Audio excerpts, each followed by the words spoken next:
Good afternoon. I'm Bob Zimmer. I'm president of the University of Chicago, and it's a wonderful treat for me to welcome all of you here this afternoon.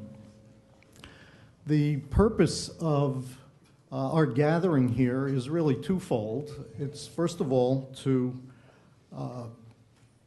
give out two very important awards, Diversity Leadership Awards, to two extraordinary people. And we will get to that, and we couldn't be more pleased to be doing that this afternoon. The other point, of course, is that we are doing these awards in the very important context, which is the university's ongoing celebration of the life and work of Dr. Martin Luther King Jr. And it's, of course, extremely fitting that we give these awards in the context of the celebration of Dr. King's work. Dr. King, of course, being an extraordinary exemplar of someone believing not only in inclusiveness, but in the capacity of individuals to make an enormous difference in the world, which is exactly why we are giving these awards here today. Let me begin, before turning to the awards themselves, just with one or two remarks about the University of Chicago and diversity. This is something that's very important to the university. What it has meant to the university has in fact evolved over time, but it has in fact been something that's been key to the self-definition of the University of Chicago since its inception. And it's been that for really a very simple reason, which is that the university has believed from the beginning that it needed to be a place, a distinctive place, for rigorous inquiry. And that in order to fulfill that mission, that the collection of perspectives from all people, from all perspectives, needed to be on the table. That we would not be the type of place that we aspired to be if we were not inclusive in terms of perspective. So this has informed the university in multiple ways throughout its history, and as I say, it's done so in varying ways. But right now, I would say we are deeply committed to pushing this perspective forward in multiple ways. It's an important part of the way we think about the evolution of our faculty, of our student body, both graduate students, college students, and professional students. It's an important part of the way we think about the composition of our staff throughout the university, the development of the professional development of that staff, the mentoring of that staff. It's important to how we think about the set of relationships we have with the community around us and the set of obligations that we have as the type of institution we are to the community. And it's also important to us in the set of business relationships we have.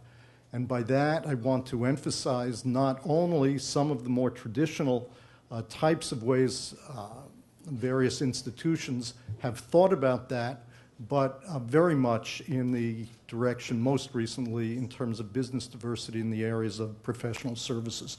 So all of these things in a systematic way are being pushed forward by the university as something that derives from our very self-definition and our very core. So the awards we give today are special awards, but one should really think of them as awards that are reflective of a very fundamental and key part of what the University of Chicago actually is and what it's about.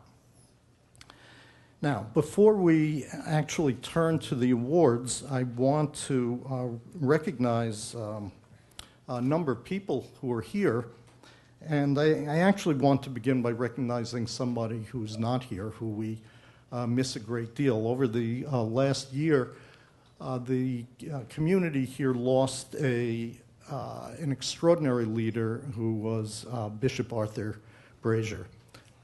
He was a friend to many of us, an inspiration to many of us, and as I've said in various circumstances, one of the things I like about my job is I actually meet a lot of very interesting people, But Bishop Arthur Brazier was really an extraordinary person and one of the people that I had the fortune to meet that I admired most. So I know that we all miss him. On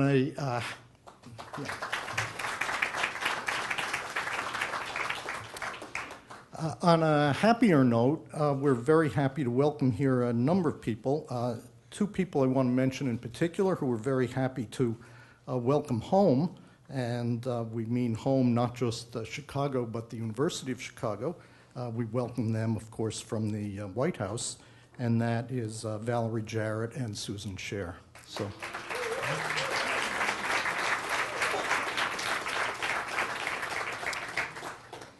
We have a number of former federal officials. I want to acknowledge the Honorable Louis Sullivan, former United States Secretary in the Department of Health and Human Services. Now, former Senator Carol Mosley Braun was here. Is Carol still here? Well, we all know what she's thinking about. But she was here earlier, and we were certainly very happy to see her. We're also delighted to have here. It's hard to know what category to put this person about to acknowledge next because he fits in virtually every category, having been a leader in virtually every way, and that is Walter Massey, who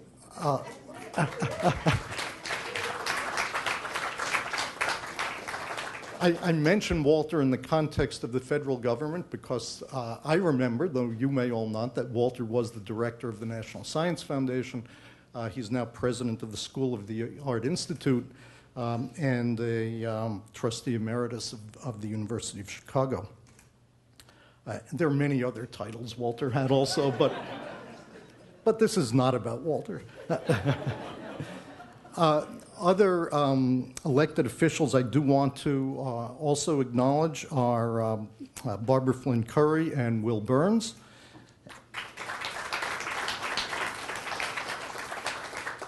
And Alderman Leslie Hairston is here also, so we're happy to see Leslie. Finally, I mentioned Walter as a trustee emeritus of the university. We have a number of university trustees here, medical center trustees. I just want to mention Rod Goldstein, Chuck Lewis, Paula Wolf, Kelly Welch, and there may be somebody else here who I've missed, and if so, I apologize. And finally, I do want to acknowledge that we're greatly honored to have Judith Jamison here, who will be speaking tomorrow, and of course, we hope many of you will be able to attend her address at Rockefeller Chapel tomorrow.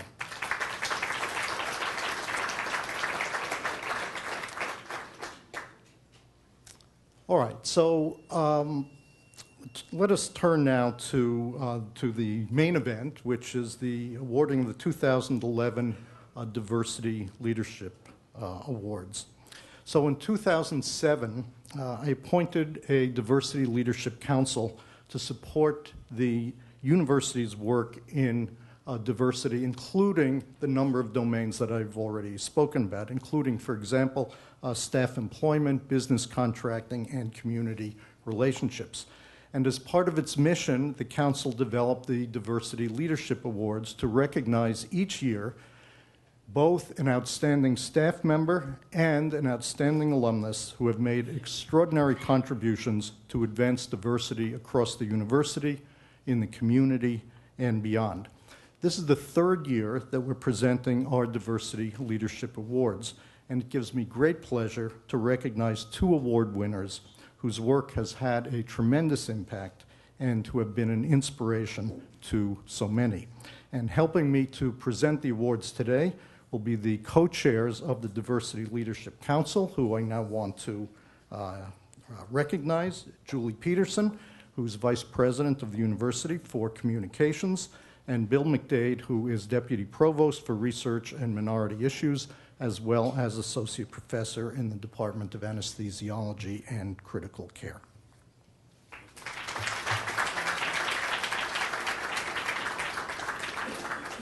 It is my privilege today to introduce Lynda Hale, the winner of the 2011 Diversity Leadership Award for Staff at the University of Chicago. Lynda, please join me.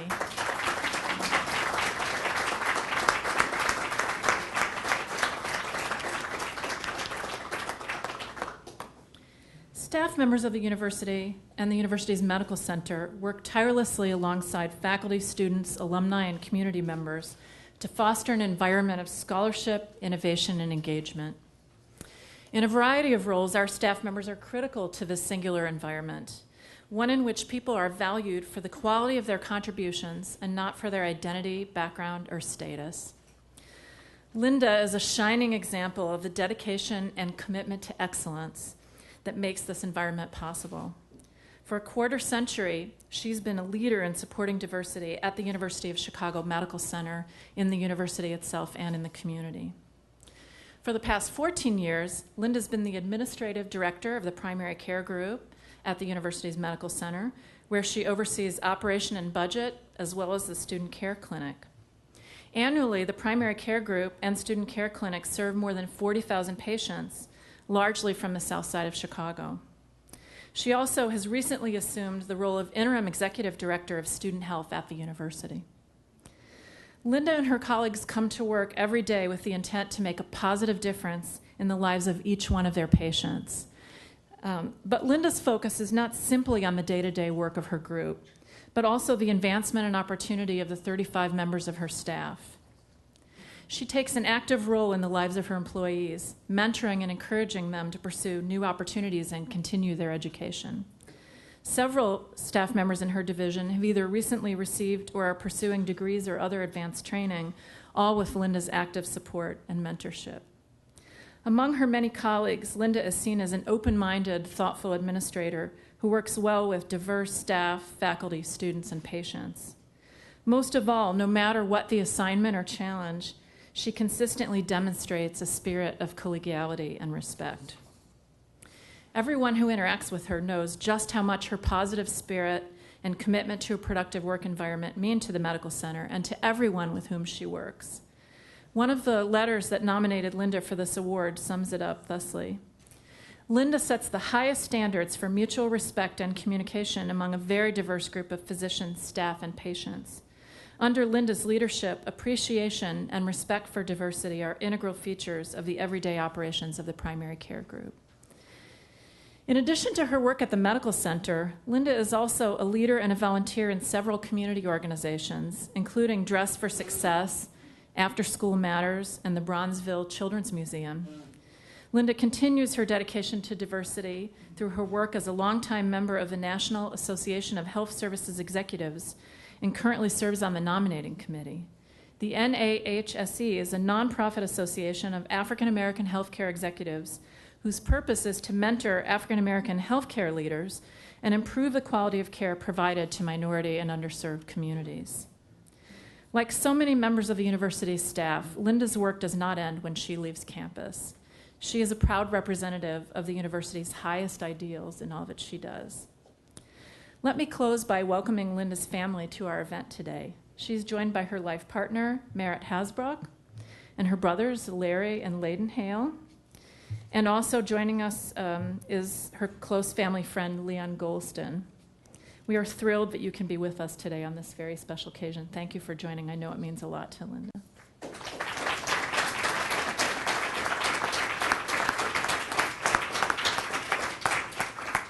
At its core, diversity is about inclusion and respect, and Lynda Hale embodies these qualities.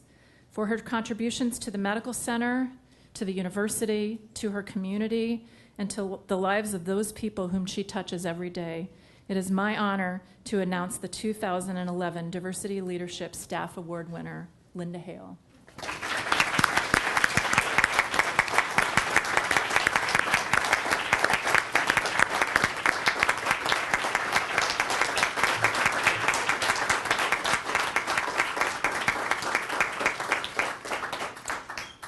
Lynda Hale, on behalf of the University of Chicago, I confer upon you the 2011 Diversity Leadership Staff Award for your extraordinary leadership of the university's mission to support diversity on campus and in the community.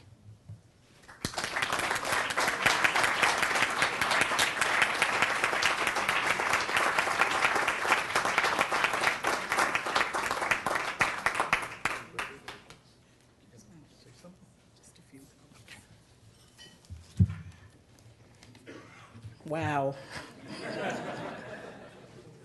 I want to say thank you to the Leadership Council for this recognition. It really means a lot to me.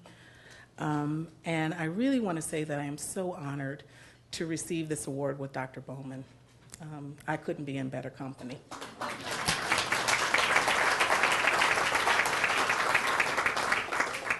I accept this award in memory of my parents, Layton and Irene Hale, from whom I learned that it is our racial, cultural, and religious diversity that fuel the source of our strength.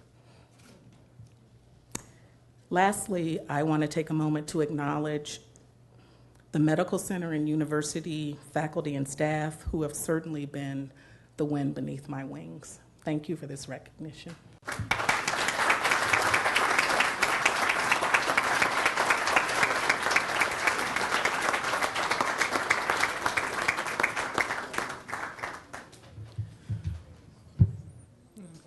I'm Bill McDade. I'm the Deputy Provost for Research and Minority Issues here at the university.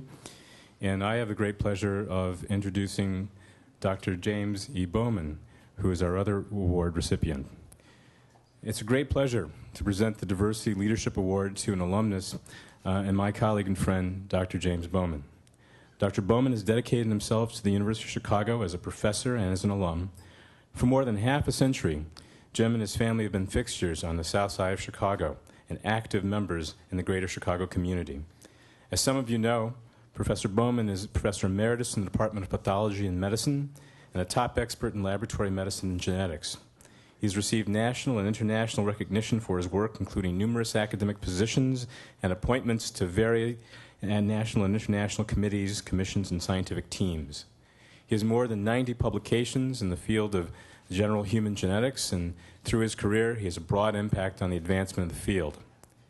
And it is at the University of Chicago where Jim's influence can be felt most deeply, in the halls of the medical center, and the university, in the classrooms, in the laboratory, in the lives of the many people he has known and mentored, and those in which probably never knew Jim but didn't understand how his influence had influenced their lives.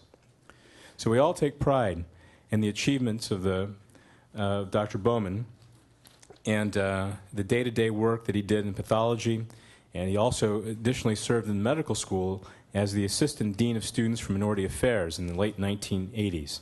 In this capacity, and indeed throughout his career, he's mentored students and supported the career development of many young medical professionals, some of whom wrote letters in support for his nomination for this particular award.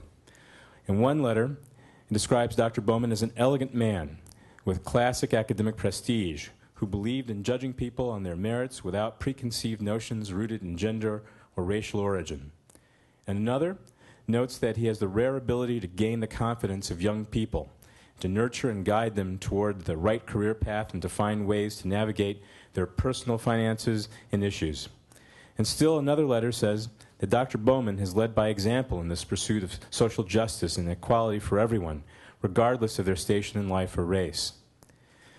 It's probably fitting that when Dr. Bowman was announced as the award winner previously, that one of his great colleagues, Dr. Lewis Sullivan, actually asked to come and speak and say something on behalf of Dr. Bowman, and we were delighted to have Dr. Sullivan. And maybe I'd like to interrupt my remarks to bring Dr. Sullivan forward.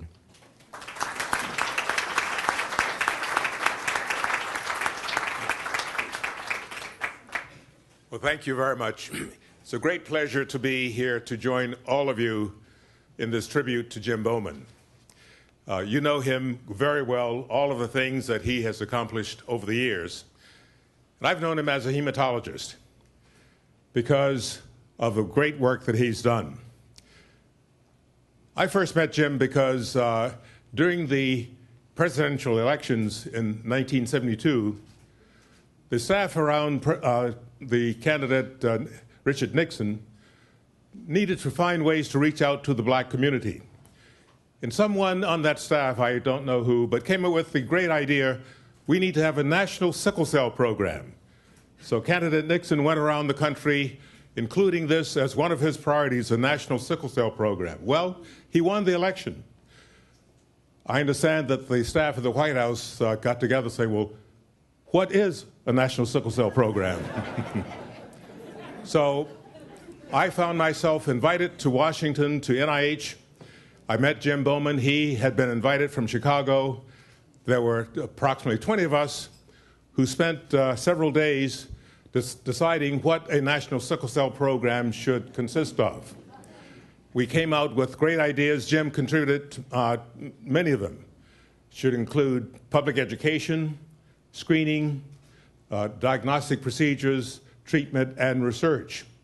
We also decided that there should be clinics to address sickle cell disease, and the epitome of this program should be a comprehensive national sickle cell program. We recommended there should be 10 of those comprehensive centers that encompassed all of these functions scattered around the country.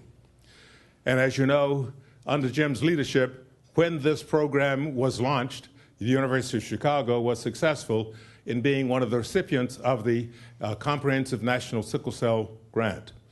I was in Boston. I was in Boston at that time, and we also were fortunate in getting a comprehensive sickle cell center. So the Association of Sickle Cell Center Directors met frequently to help flesh out such a program, and it's in that context that I got to know Jim very well. But I also, as all of you know, Jim has another side of him. He's an international traveler, having gone all over the world. And it was my pleasure in 1974 to go with him to Côte d'Ivoire to an international sickle cell conference in that remarkable country, which unfortunately today is really caught up in a political crisis. But while we were there, we had scientific sessions, but we also learned that there's a beautiful white sand beach in a barrier island off that you reach with a dugout canoe. And of course, we went to this beach, and we learned that this was a favorite beach of French citizens who came to Africa. And of course, when we went to Sini Beach, as we walked along, we made a startling discovery.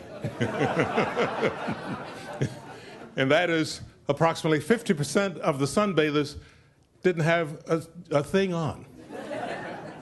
But being physicians, Jim and I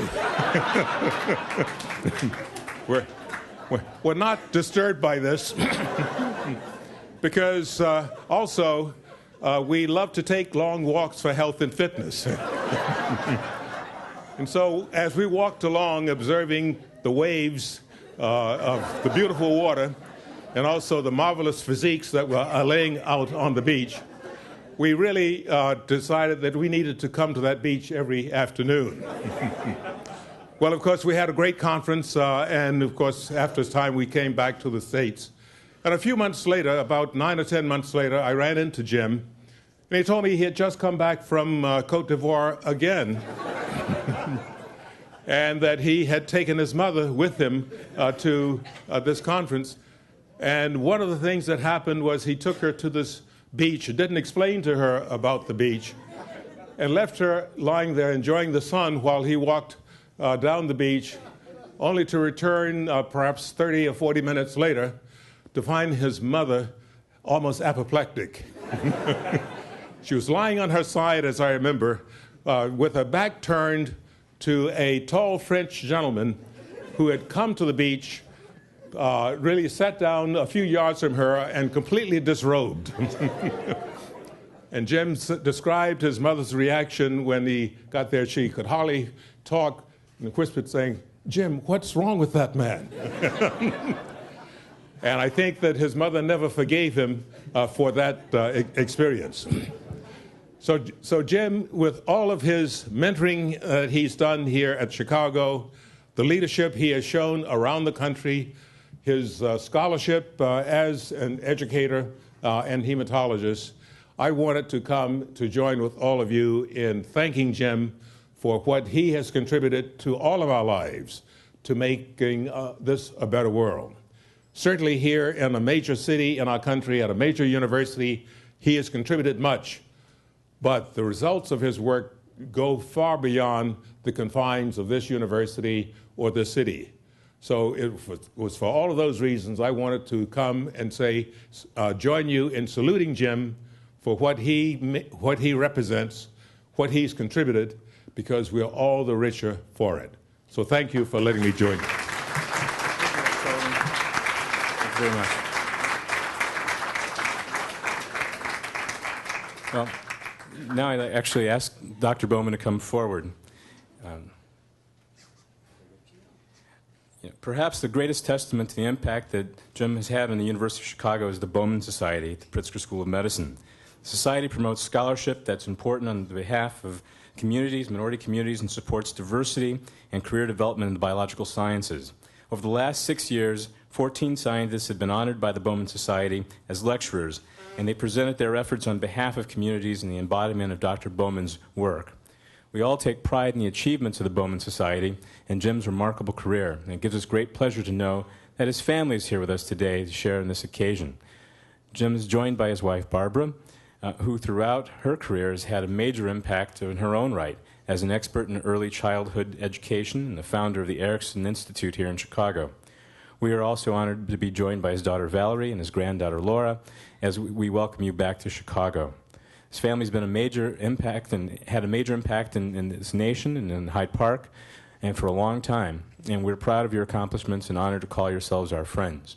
And so, for Dr. James Bowman's strong and honest character, his commitment to mentorship, for his efforts to foster diversity across our campus and community, and mostly for the profound and lasting impact he's had on our lives and our university, I am honored to present the 2011 Diversity Leadership Award for Alumnus to Dr. James Bowman. Thank you very much.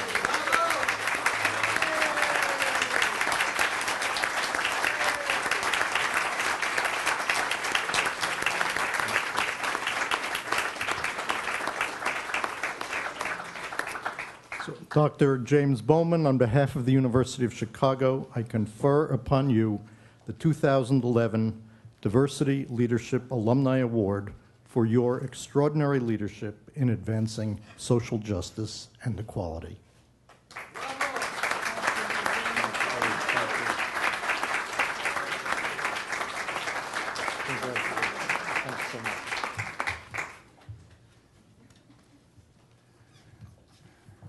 Well, this reminds me of a story.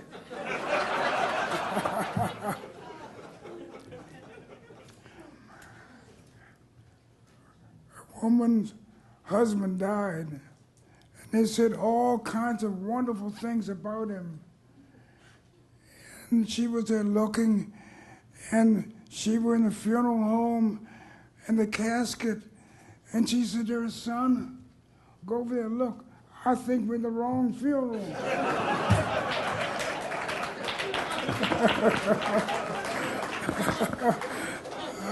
I thank you very much.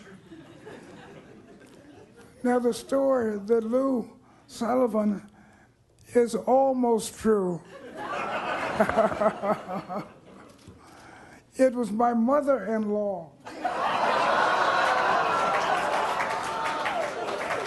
And plus, I was with my favorite wife, Barbara Bowman.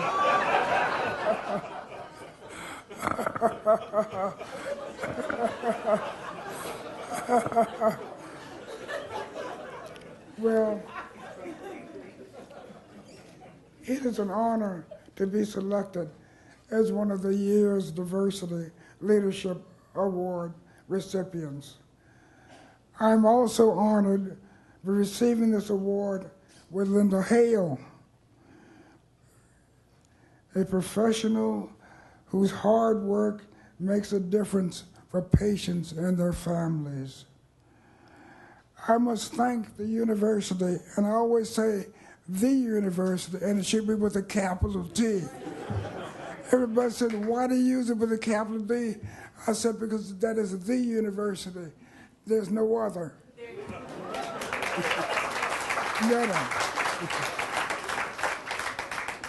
I've been here for almost 50 years. It's been a privilege to know and admire so many talented colleagues and students who strive for excellence. I had the opportunity here at the university to teach undergraduates, one of whom is Will Burns here, right here now, one of my favorite students, and graduate students, and to my delight, I was challenged by them all. When I learned is that everyone has something valuable to contribute. I'm not alone in learning this. Let me tell you another story. The late Justice Thurgood Marshall, then Dean of Howard University Law School, profited from his students. He was to appear the next day before the Supreme Court to argue the 1954 Brown versus Education and asked his students to critique his presentation. One of his students asked a question he could not answer, and he stayed up all night researching the answer. And to his surprise, it was the first question he was asked by one of the justices the next day. Some of the university students from whom I have learned are here today. I would like to recognize two, Dr. William McDade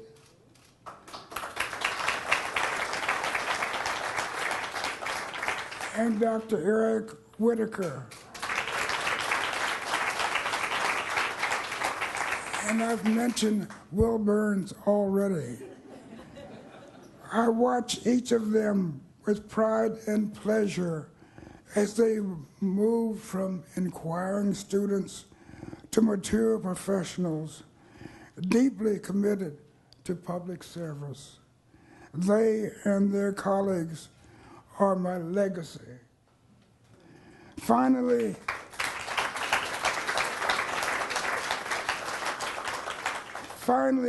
let me give a special thanks to Rosita Reagan, who helped me since my days in the Dean of Students office.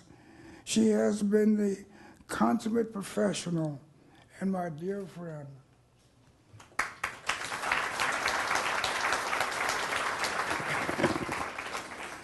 Accepting this award, I quote from the Reverend Dr. Martin Luther King Jr., an advocate who fought for inclusion because he understood the value of diversity. He said, when we let freedom ring, when it rings from every village and every hamlet, from every state and every city, we'll be able to speed up that day when all God's children, black men and white men, Jews and Gentiles, Protestants and Catholics, will be able to join hands and sing in the words of the Negro spiritual, free at last, thank Almighty, we are free at last. Now, I'll mention one other thing which was left out by my wife, who critiqued this.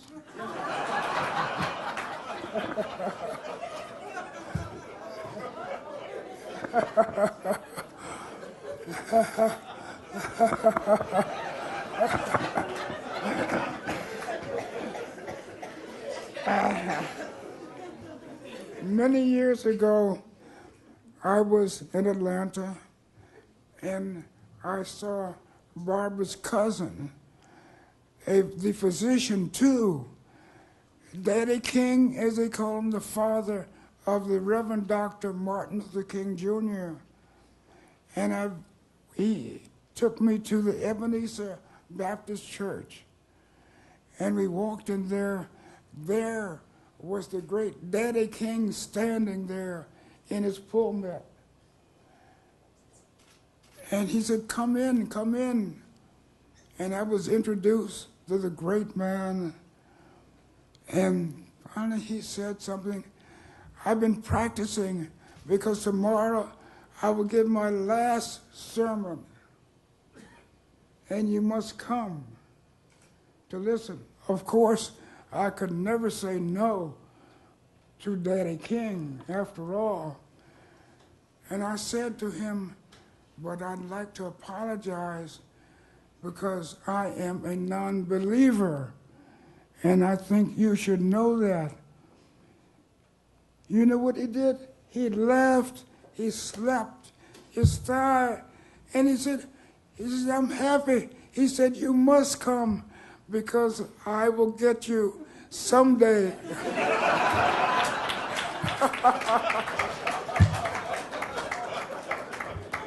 That was the father of the Reverend Dr. Luther King Jr. Thank you.